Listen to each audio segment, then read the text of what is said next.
Hi YouTube, I'm Ocean Siren, and I'm here to do the week 3 question for the YouTube Pagan Challenge, and that is, do you have a altar, shrine, or sacred space? And I'm going to give the really short answer to this, hopefully concise. Yes, I do. I have 2 altars that function all the time. The first one that I have is an ancestor altar, or what you would call an ancestor altar, I guess. I kind of call it more of a remembrance altar, because not everybody on my altar is an actual ancestor, and using that definition. But, you know, you can call it what you will. I personally just call it a remembrance altar. I have pictures of everyone, and they each have little offering containers, if you will. One of them has like a tin, another one has a plate, a small plate, another one has a shot glass because he liked vodka and so that's what he gets.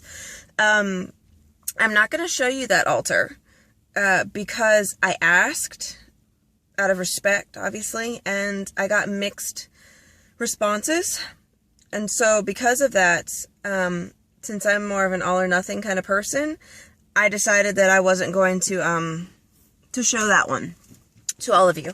But it's the basic, you know, configuration, what you would think of as a ancestor altar. Pictures of everyone, offerings, things that remind me of them, and things I also think they would like, and things they've told me that they would like to have, all on that particular space. And it's on my mantle in my home.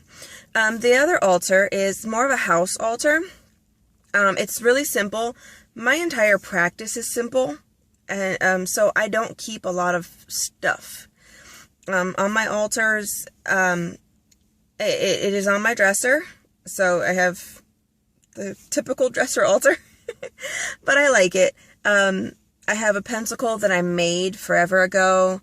I have candles marking out the earth, air, fire, water. I have some feathers and some water lilies, some stones, some prayer beads that I made forever ago, or meditation beads really, that I made quite a bit ago. And I have some personal implements too. I have, which is going to gross somebody out there, I am sure, but close your ears.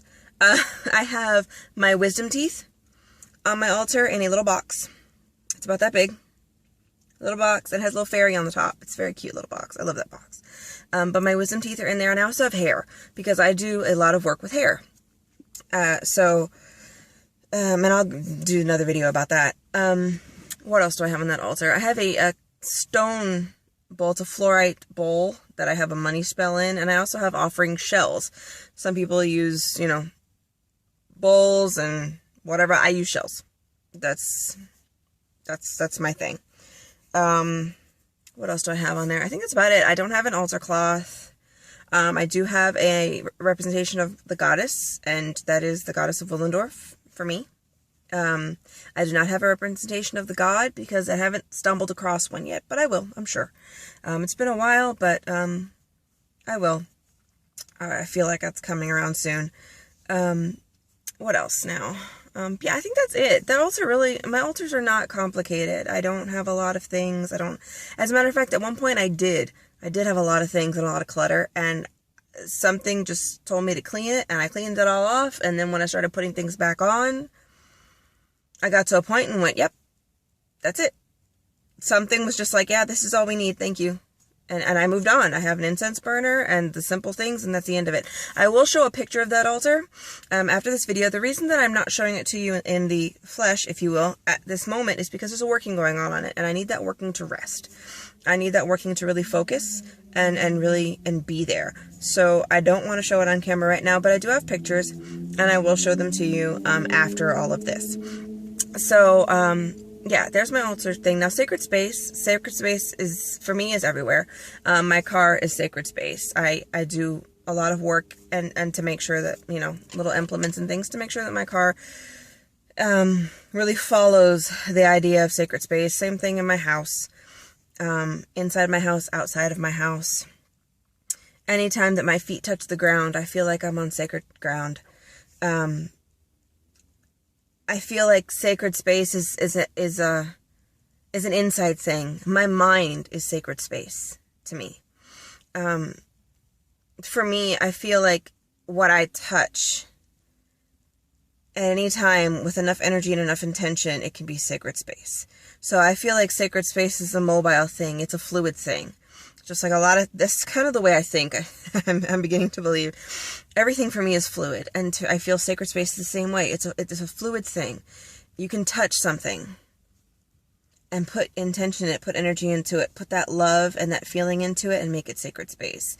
Make it clean enough so that, you know, your God, goddess, universal, whatever representation can feel comfortable coming down to you and you feel comfortable being there. So I create that wherever I go. It's not necessarily a place, but I do have places that I maintain a space, like my car, like my home, like my yard, and certain places outside in certain parks and things like that. I do maintain spaces. So there's my answer.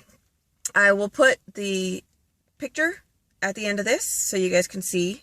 Now you're not going to be able to see the teeth, so don't go looking. It's a little box. But you will see the hair, and I keep full moon blessed water on my altar as well, feathers and things like that. So I hope you enjoy, and until next time, blessed be everyone. Bye.